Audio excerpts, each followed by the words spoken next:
Жазушы Сайын Мұратбековтың «Жабайы алма» шығармасы сұрапыл соғыс жылдарындағы ауыл тұрмысын, тіршілігін сипаттай отыра берілген шығарма. Автор оқиға барысында Көкнай атты итті образдау арқылы сол соғысқа аттанған әр шаңырақтың сағыныш сезімін, төзімін осы Көкнай атты итпен көрсеткен. Повестің басты кейіпкерлері Қанат, Назира, Тоқтар, Әжібек бейнелері арқылы автор көптеген құндылықтарды көрсете білген.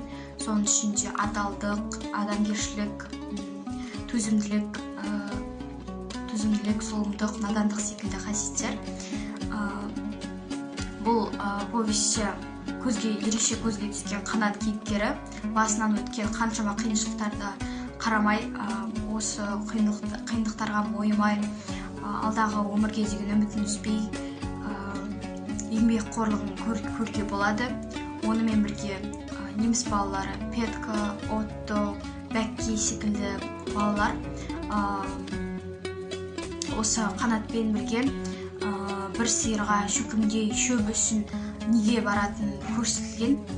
Және осы шығарманың басты түйіні жаманнан жиренуге, жақсыдан үйренуге үндейді.